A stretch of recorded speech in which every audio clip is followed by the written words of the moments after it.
ఓం శాంతి 19/10/2023 సాకార ఈశ్వరీయ మధుర మహావాక్యాలు. మధురమైన పిల్లలారా, చదువునెప్పుడు మిస్ చేయరాదు. చదివించే తండ్రిపై స్థిరమైన నిశ్చయం ఉన్నప్పుడే చదువుపై ఆసక్తి ఉంటుంది. నిశ్చయ బుద్ధి గల పిల్లలే సేవ చేయగలరు. ప్రశ్న: బాప్ దాదా తన పిల్లల నుండి ఏ సమాచారం విని చాలా సంతోషిస్తారు? జవాబు: పిల్లలు సేవా సమాచారం తెలిపిస్తూ ఉత్తరాలు వ్రాసినప్పుడు, బాబా, ఈరోజు మేం ఫలాని వారికి అర్థం చేయించాము, వారికి 2 తండ్రుల పరిచయం ఇచ్చాము, ఫలానా విధంగా సేవ చేశాము అని లెటర్ వ్రాస్తే ఆ లెటర్ చదువుతూ బాబా చాలా సంతోషిస్తారు. కేవలం ప్రియమైన స్మృతులు, క్షేమ సమాచారాలు తెలిపే లెటర్స్ వ్రాసినంత మాత్రాన బాబా కడుపు నిండదు. బాబా తనకు సహయోగం చేసి పిల్లలను చూసి సంతోషిస్తారు. కావున సేవ చేసి ఆ సమాచారం గూర్చి వ్రాయాలి. పాట: ఓ తల్లి వెళ్దాము పద. ఓం శాంతి. ముళ్ళ ప్రపంచం నుండి పుష్పాల ప్రపంచానికి వెళ్ళాలి అని పిల్లలకు తెలుసు. సత్యుగ ప్రపంచాన్ని దైవీ పుష్పమని అంటారు. కలియుగంలోని మానవులు ముళ్ళ సమానంగా ఉన్నారు. ఒకరికొకరు దుఃఖం ఇచ్చుకుంటూ ఉంటారు, విసిగించుకుంటారు, సతాయిస్తూ ఉంటారు. ఇప్పుడు మనము మన దైవీ పుష్పాల సుఖధామానికి వెళ్ళాలి, పోదాం పదా అని పిల్లలైన మీరు సంతోషిస్తారు. అక్కడికి వెళ్ళే రహస్యాన్ని కూడా అర్థం చేసుకోవాలి. బాగా చదువుకున్నప్పుడే అక్కడికి వెళ్ళగలరు. మొదట చదివించేవారు ఎవరు అన్న విషయం నిశ్చయం అవ్వాలి. ఈ విషయాలు ఏ వేద శాస్త్రాలు మొదలైన వాటిలో వ్రాయబడి లేవు. భలే గీతలో రాజయోగమని వ్రాయబడి ఉంది. ఇది రాజ్యము కొరకు చదివించే చదువు. రాజ్యము సత్యుగంలో తప్పకుండా ఇస్తారు. మొదట చదివించే వారిపై నిశ్చయం ఉండాలి. తండ్రి ఎవరో సాధు సత్పురుషులు మనుషులు కారు. వీరు నిరాకారులు, సర్వాత్మల తండ్రి పరంపిత పరమాత్మ. కల్పక్రితం ఎవరికి నిశ్చయం ఉంటుందో ఇప్పుడు వారికే నిశ్చయం ఉంటుంది. పుష్పాల రాజ్యంలోకి వెళ్లేందుకు ప్రతి ఒక్కరూ వారి వారి పురుషార్థ అనుసారం ప్రయత్నిస్తున్నారు అనేది మీరు చూస్తూనే ఉన్నారు. మొదట నిశ్చయం ఉంటే వెంటనే చదువులో లగ్నం అవుతారు. శాస్త్రాలలో కృష్ణ భగవాను వాచ్ అని వ్రాసేశారు. అంతేకాక రుద్ర జ్ఞాన యజ్ఞము అని కూడా వ్రాయబడి ఉంది. ఇవేమో జ్ఞాన విషయాలు. మానవులు కృష్ణునికి కర్రతో చేయబడిన పిల్లన గ్రోవినిచ్చారు. నీ మురళిలో దైవీ గారడి అని గాయనం కూడా ఉంది. వెదురు మురళితో దైవీ గారడి జరగదు. దానిని నోటితో మ్రోగించగలరు. కృష్ణుని బాల్యమే చూపిస్తారు. ఆడుతూ గెంతుతూ ఉంటాడు. ఇవన్నీ చాలా అర్థం చేసుకునే విషయాలు. పిల్లలు ఇది రాజయోగం అని అర్థం చేసుకున్నారు. అనగా రాజ్యము ప్రాప్తి చేసుకునే చదువు. చదివించే వారితో యోగము. వారు ఎదురుగా వచ్చి చదివిస్తూ ఉన్నారు. ఇందులో వెదురు మురళి మాటే లేదు. ఈ విషయాలే అద్భుతమైనవి. నిరాకార భగవంతుడు స్వయంగా వచ్చి చదివిస్తారు అని ఎవ్వరికీ తెలియదు. కృష్ణుని మురళిలో ఈశ్వరీయ ఖుదా యొక్క గారడి ఉంది అని అంటారు. అనగా భగవంతుడు వేరే ఉన్నారు అనే కదా. కృష్ణుణ్ణి ఖుదా అని అనరు. ఖుదా ఖుదాయే. వారిని ఇంద్రజాలికులు అని కూడా అంటారు. జాదూగర్ స్వయంగా వచ్చి ఇంద్రజాలం చూపిస్తారు, సాక్షాత్కారం చేయిస్తారు. అంతేకాక ఉన్నత పదవి ప్రాప్తి చేయించేందుకు చదివిస్తారు. మీరాబాయి కూడా వైకుంఠం చూసి నృత్యం చేసింది, కానీ ఆమె రాజయోగం నేర్చుకోలేదు. రాజయోగం గూర్చి మరి ఏ ఇతర శాస్త్రాలలోనూ లేదు. మీరాబాయిని చదివించే వారెవ్వరూ లేరు. మీరా పేరు కూడా భక్తుల మాలలో ఉంది. ఇది జ్ఞాన మాల. రెండింటికి రాత్రికి పగలుకు ఉన్నంత తేడా ఉంది. జ్ఞానం ఎంత ఎక్కువగా గ్రహిస్తారో అంత ఉన్నతంగా అవుతారు అని మీరు అర్థం చేసుకున్నారు. తప్పకుండా భక్తి మాల కూడా ఉంది. అందులో కూడా నెంబర్ వారీగా ఉన్నారు. వారి పేరు ప్రసిద్ధిగాంచింది. ఆ జ్ఞానం మరెవ్వరిలోనూ లేదు. కావున ఈ జ్ఞానమిచ్చే అథారిటీ అయిన తండ్రి అని అర్థం చేయించాలి. వారు బ్రహ్మ కమలము ద్వారా బ్రాహ్మణులను రచించారు అని, వారికి సర్వ వేద శాస్త్రాల సారాన్ని వినిపిస్తారని అంటారు. శివబాబాకైతే శాస్త్రాలు ఇవ్వలేరు, ఎందుకంటే తండ్రి నిరాకారులు కావున బ్రహ్మ ద్వారా అర్థం చేయిస్తారు. ఈ యుక్తి రచించారు, కానీ ఈ విషయాలన్నీ అర్థం చేయించేవారు ఆ ఒక్కరు మాత్రమే. బ్రహ్మ ద్వారా సారం తెలుపుతారు అనగా అర్థం చేయించేవారు తప్పకుండా వేరే వారు కదా. ఇప్పుడు మీరు ప్రత్యక్షంగా చూస్తారు. జ్ఞాన సాగరులైన శివబాబా మనకు తండ్రి కూడా అయ్యారు. వారు సన్ముఖంలో కూర్చొని ఉన్నారు. ఆ తండ్రి భారతదేశంలోనే వస్తారు, తప్పకుండా ఇతరుల శరీరంలో వస్తారు. ఇది బ్రహ్మ శరీరం. ప్రజాపిత బ్రహ్మ ఉండడం కూడా అవసరం. తప్పకుండా ప్రజాపిత బ్రహ్మ ద్వారానే తండ్రి వచ్చి బ్రాహ్మణ ధర్మాన్ని రచిస్తారు. ధర్మంని ఎలా స్థాపిస్తారో కూడా మీకు తెలుసు. మీరు ప్రాక్టికల్గా బ్రహ్మ సంతానం, మేం బ్రాహ్మణీలము అని తండ్రి నుండి వారసత్వం తీసుకుంటున్నామని మీరు అంటారు. శిష్యులు ఎప్పుడూ వారసత్వం తీసుకోలేరు. పిల్లలే తండ్రి నుండి వారసత్వాన్ని తీసుకుంటారు. మీరు వచ్చి అనంతమైన పిల్లలుగా అయ్యారు. యేసుక్రీస్తు అనుచరులు అని అంటారే కానీ పిల్లలని అనరు. అలాగే బుద్ధుడి అనుచరులు, గురునానక్ అనుచరులు అని అంటారు, పిల్లలు అని అనరు. ఇక్కడ మీరు పిల్లలుగా ఉన్నారు, అనుచరులు కాదు. ప్రజాపిత కూడా తండ్రే, శివబాబా కూడా తండ్రే. శివబాబా ఏమో నిరాకారులు, బ్రహ్మబాబా సాకారుడు, ఇద్దరు వేరువేరుగా ఉన్నారు. ఈ సాకారం ద్వారానే శివబాబా పిల్లలను రచించారు. ఇప్పుడు మీలో కూడా కొంతమందికి పక్కా నిశ్చయం ఉంది, కొంతమందికి లేదు. ఇది చాలా పెద్ద లాటరీ. మేము శరీర నిర్వహణార్థం కర్మలు కూడా ఆచరించాలి, ఈ జ్ఞానం కూడా నేర్చుకోవాలి. అది మీకు తెలుసు. ఈ చదువులో చాలా శ్రమ చేయాల్సి ఉంటుంది. ఇక్కడ కూడా తండ్రి చెప్తున్నారు, ఒక గడియ అరగడియ తప్పకుండా చదవండి. ఏ కారణంగానైనా ప్రతిరోజు చదవలేకపోతే కనీసం మొదట 7 రోజులు కోర్సు తీసుకొని తర్వాత మురళి ఆధారంతో జ్ఞానంలో నడవగలరు. లక్ష్యాన్ని పట్టుకున్నారు, ఇక మిగిలిన శాఖలు, కొమ్మలు, ఆకులు మొదలైన వాటిని అర్థం చేసుకోవడం, ఇవన్నీ చక్రంలో వచ్చేస్తాయి. మీకు 84 జన్మల రహస్యం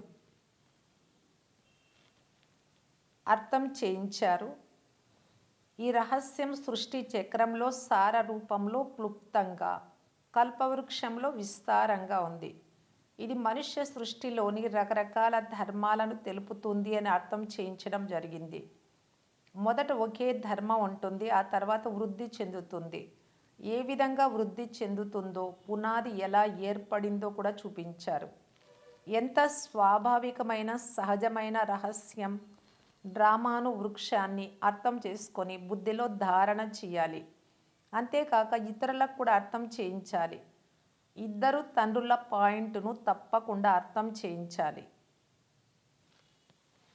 అనంతమైన తండ్రి నుండి స్వరాజ్యం లభిస్తుంది. దాని కొరకు రాజయోగం తప్పకుండా నేర్చుకోవాల్సి ఉంటుంది.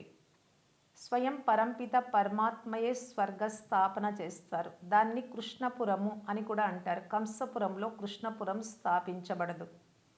అలా స్థాపించేందుకు సంగమయుగం ఉంచబడింది. పిల్లలైన మీకు ఇది సంగమయుగం, మిగిలిన వారందరికీ కలియుగం. మీరు మాత్రమే మళ్ళీ సంగమయుగం నుండి సత్యుగంలోకి వెళ్తారు. ఇందులో నిశ్చయం ఉండాలి. ఇప్పుడు మనం సంగమయుగంలో ఉన్నాము. సంగమయుగం గుర్తు ఉంటే సత్యుగం కూడా గుర్తు ఉంటుంది.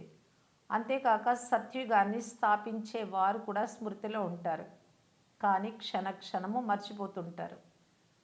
ఇప్పుడు మనం సంగమయుగంలో ఉన్నాము అని మీరు అర్థం చేసుకున్నారు. కల్పం యొక్క సంగమయుగంలోనే అనంతమైన తండ్రి వస్తారు. గీతలో పొరపాటు చేసేసారు. గీతతో సంబంధం ఉండేది భాగవతం, మహాభారతము మొదలైనవి మాత్రమే. తండ్రి అర్థం చేయిస్తూ ఉన్నారు, మీరందరూ సీతలు, నేను ఒక్కడినే రాముడిని. మీరు రావణ రాజ్యము అనే లంకలో ఉన్నారు. ఆ లంక కాదు, అక్కడ రావణ రాజ్యం లేదు. సత్యుగంలో లంక మొదలైనవేవి ఉండవు. ఆ వైపు బౌద్ధ ధర్మం ఉంది. ఇప్పుడు బౌద్ధ ధర్మం చాలా వ్యాపించి ఉంది. భారతదేశం మొదట సంపూర్ణ పవిత్రంగా ఉండి అందులో సుఖశాంతులుండేవి అని, ఒకే దేవీ దేవతా ధర్మం ఉండేది అని పిల్లలకు అర్థం చేయించబడింది.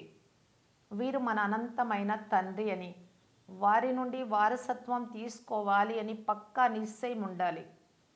పురుషార్థంలో ఎప్పుడూ పొరపాటు చేయరాదు. నిశ్చయం లేకుండా పురుషార్థం ఎలా చేయగలరు? తండ్రి చదివిస్తూ ఉన్నారు, వారి నుండి స్వర్గ వారసత్వం సదా కొరకు సుఖం లభిస్తుంది. ఇది తప్పక లభించి తీరుతుంది. నిశ్చయం లేకుండా, లక్ష్యం లేకుండా పాఠశాలలు కూర్చోలేరు. అక్కడైతే చాలా సబ్జెక్టులు ఉంటాయి, మార్జిన్ ఉంటుంది, అనగా ఏ సబ్జెక్ట్ అయినా తీసుకోవచ్చు. బైపీసీ, ఎంపీసీ, లా ఇలాగా. ఇక్కడ ఉండేది ఒకే ఒక సబ్జెక్ట్. దాని ద్వారా ఎంత గొప్ప రాజధాని స్థాపన అవుతుంది. చదవని వారు చదివిన వారి ముందు సేవకులవుతారు. ప్రజలలో కూడా మంచి ప్రజల ముందు తక్కువ స్థాయి ప్రజలు సేవకులవుతారు. ప్రజలలో కూడా నెంబర్ వారుగా ఉంటారు. కొందరు పేదవారిగా, మరికొందరు షౌకారులుగా ఉన్నారు. ఒకరు మరొకరితో కలవరు. ఇది ఎటువంటి అద్భుతమైన డ్రామా! మానవులందరికీ ప్రత్యేక పాత్రలు, రూపురేఖలు డ్రామాలో పాత్ర చేయడానికి నిశ్చయింపబడి ఉన్నాయి. ఇవన్నీ ధారణ చేసి మీరు ఇతరులకు తెలుపవలసినటువంటి ఎంతో రహస్యమైన విషయాలు. అందరూ అర్థం చేయించలేరు. ఎంతో మంచి విషయాలను అర్థం చేయిస్తారు. నిశ్చయంలోనే విజయం ఉంది. నిశ్చయం ఉన్నప్పుడే చదువుకుంటారు. కొంతమంది సంశయ బుద్ధి కలవారుంటే ఈ చదువును వదిలేస్తారు. అహో మాయ వెంటనే తుఫాను కలిగించి సంశయంలో పడేస్తుంది. సంశయ బుద్ధి వినశ్వంతి. పైకి ఎక్కారు అంటే వైకుంఠ రసం చవి చూస్తారు. క్రింద పడ్డారు అంటే చూర్ణం అవుతారు. చాలా వ్యత్యాసం ఉంది. క్రింద పడ్డారు అంటే పూర్తి చండాలురుగా అయిపోతారు. పైకి ఎదిగారు అంటే ఒక్కసారిగా చక్రవర్తులుగా అవుతారు. మొత్తం ఆధారం అంతా చదువుపైనే ఉంది. నిరాకారులు శిక్షకులుగా అవుతారు అని, టీచర్ అవుతారు అని ఎప్పుడైనా విన్నారా? ఇప్పుడు శివబాబా ద్వారా వింటున్నారు. మీకు నిశ్చయం అయిపోయింది, నేను మీ తండ్రిని, అంతేకాదు పతిత పావనుడను, నన్ను జ్ఞాన సాగరుడు అని కూడా అంటారు. జ్ఞానం ద్వారా చక్రవర్తులుగా తయారు అవ్వాలి అని నిశ్చయం ఉండాలి కదా. నిశ్చయంలోనే మాయ విఘ్నాలను కలిగిస్తుంది. శత్రువు మీ ఎదుటనే నిలిచి ఉన్నాడు అని మీకు తెలుసు. మాయ మన శత్రువు అని, అది క్షణక్షణము మోసం చేస్తుంది అని మీకు తెలుసు. దాని వలన సంశయపడి చాలామంది పిల్లలు చదువును వదిలేస్తారు. చదువును వదిలేశారు అంటే తండ్రి, టీచరు, సద్గురువును కూడా వదిలేసినట్లే. ఆ గురువులు మారుతూ ఉంటారు. అనేక మంది గురువులను ఆశ్రయిస్తారు. అయితే సద్గురువు వీరు ఒక్కరు మాత్రమే. ఈ బ్రహ్మ తన మహిమను చెప్పుకోరు. తండ్రి తన పరిచయంనిస్తారు. భక్తులు ఓం నమ శివాయ, మీరే మా మాతాపిత అంటూ పాడుతూ ఉంటారు. కానీ ఆ మాతాపితల గురించి వారికి ఏమీ తెలియదు. కేవలం నోటితో అంటూ ఉంటారు, పూజిస్తూ ఉంటారు. శివుడు ఎవరో మీరు ఇప్పుడు తెలుసుకున్నారు. శివుని తర్వాత బ్రహ్మ సరస్వతులు వస్తారు. ఆ తర్వాత లక్ష్మీ నారాయణలు వస్తారు. మొదట శివబాబా, తర్వాత బ్రహ్మ విష్ణు శంకరులు. తండ్రి చెప్తున్నారు, నేను మొట్టమొదట బ్రహ్మలో ప్రవేశిస్తాను. మొదట వీరిని రచిస్తాను. బ్రహ్మ ద్వారా స్థాపన, తర్వాత బ్రహ్మయే విష్ణువుగా అయి పాలన చేస్తారు. ఈ పాయింట్లన్నీ బాగా నోట్ చేసుకోవాలి. తర్వాత ఇతరులకు అర్థం చేయించే ప్రయత్నం చేయాలి. కొంతమంది చాలా బాగా అర్థం చేయిస్తారు. బాబా విషయం వేరే. కాసేపు శివ బాబా అర్థం చేయిస్తారు, కాసేపు ఈ బాబా కూడా అర్థం చేయిస్తారు, బ్రహ్మ బాబా. కానీ మీరు సదా శివ బాబాయే అర్థం చేయిస్తున్నారని భావించండి. శివ బాబాను స్మృతి చేయడం ద్వారా వికర్మల వినాశనం అవుతాయి. శివ బాబా, బ్రహ్మ బాబా ద్వారా క్రొత్త క్రొత్త విషయాలు, పాయింట్లు వినిపిస్తారు. చాలా యుక్తిగా అర్థం చేయిస్తారు. కావున పిల్లలు అర్థం కూడా చేసుకోవాలి. మొదట నిశ్చయం చేసుకోవాలి. 7 రోజులలో రంగు అనగా ప్రభావం బాగా ఏర్పడగలదు. అయితే మాయ కూడా చాలా తీవ్రమైనది కదా.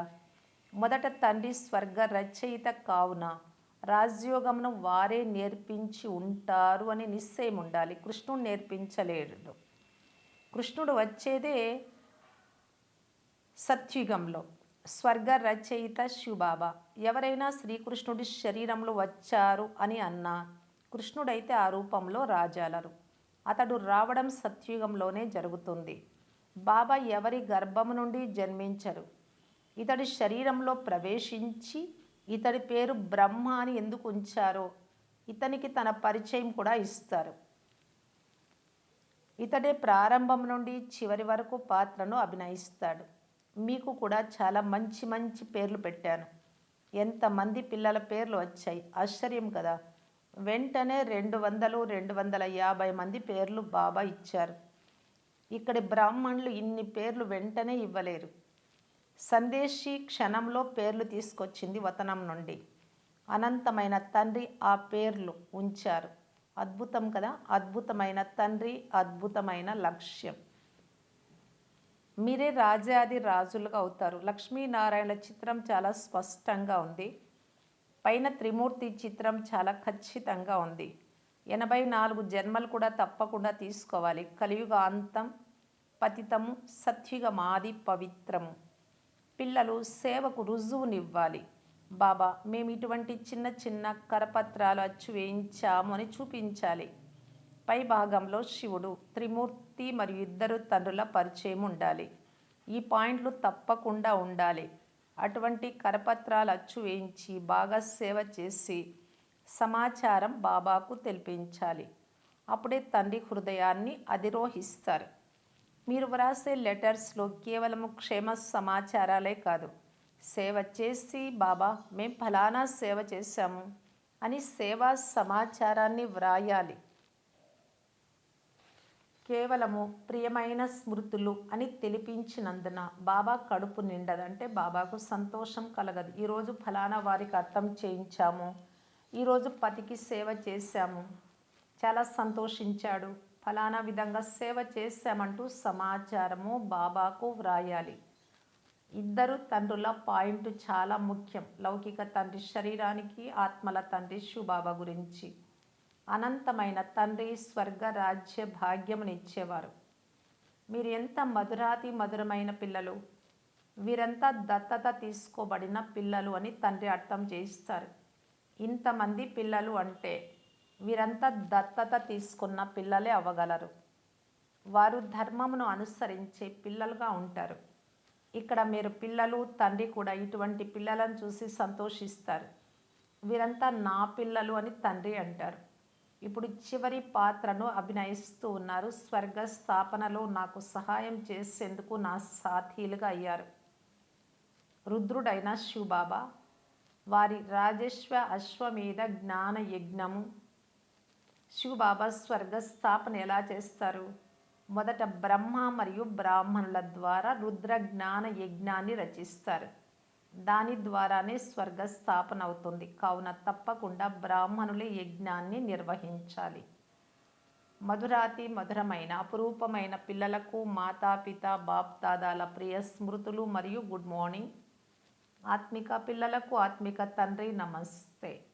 ధారణ కొరకు ముఖ్య సారము. ఫస్ట్ పాయింట్, నిశ్చయ బుద్ధి కలవారై చదువుకోవాలి.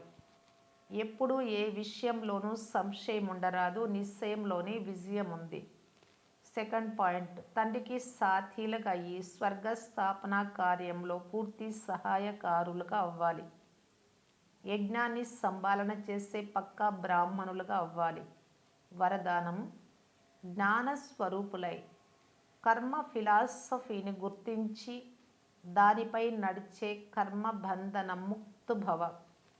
చాలామంది పిల్లలు జోష్లోకి వచ్చి అన్నీ వదిలి దూరమై తనువు ద్వారా వేరైపోతారు. కానీ మనసు యొక్క లెక్కాచారం ఉన్న కారణంగా అవే విషయాలు పదే పదే లాగుతూ ఉంటాయి. బుద్ధి దాని వైపే మాటి మాటికి వెళ్తూ ఉంటుంది. ఇది కూడా ఒక పెద్ద విఘ్నం అవుతుంది. అందువలన ఎవరి నుండి దూరం అవ్వాలి అంటే మొదట నిమిత్తాత్మలతో వెరిఫై చేయించండి. ఎందుకంటే ఇది కర్మల ఫిలాసఫీ. బలవంతంగా తెంచడం వలన మాటి మాటికి మనస్సు అటువైపే వెళ్తూ ఉంటుంది. అయితే జ్ఞాన స్వరూపులై కర్మ ఫిలాసఫీని వెరిఫై చేయించుకుంటే సహజంగా కర్మ బంధనం నుండి ముక్తులవుతారు. స్లోగన్, తమ స్వమానం యొక్క సీటుపై సెట్ అయినట్లయితే మాయ మీ ముందు సరెండర్ అయిపోతుంది. అవ్యక్త ఇషారా, సఫలత అనగా విజయాన్ని ప్రాప్తి చేసుకునేకి ఆధారం సత్యత. కానీ సత్యతలో సభ్యత ఇమిడి ఉండాలి. మర్యాదపూర్వకంగా మాటలు, మర్యాదపూర్వకంగా కర్మ ఉన్నప్పుడే సఫలత లభిస్తుంది. సఫలతామూర్తి కావటానికి సహజ విధి అందరి ఆశీర్వాదాలు. ఏ పిల్లలకు బాబా నుండి మరియు సర్వాత్మల నుండి ఆశీర్వాదాలు లభిస్తాయో వారు కష్టం అనుభవం చెయ్యరు, సదా సఫలురు కాగలరు. ఓం శాంతి.